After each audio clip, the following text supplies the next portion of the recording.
অনুরাধা নাকি কিশোর, কে হবে বিজেপি প্রার্থী?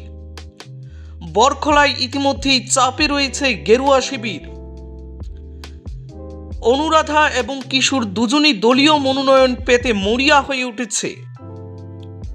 শেষ পর্যন্ত কার হাতে যাবে বরখলার দায়িত্ব?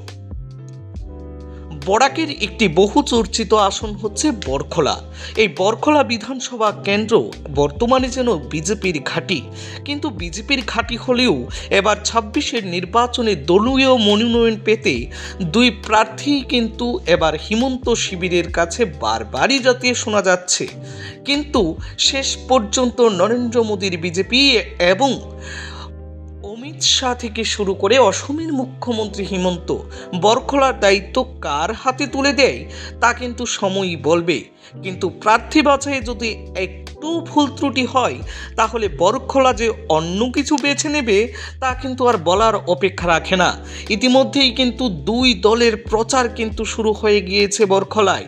বিজেপি দলের মনোনয়ন দাবিদার প্রার্থী কিশোর থেকে শুরু করে এক প্রকার অনুরাধা দেবীও কিন্তু ময়দানে ঝাঁপিয়ে পড়েছে।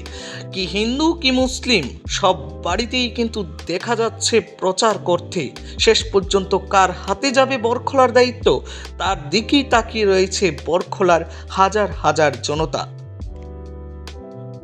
Bureau report, Barak today.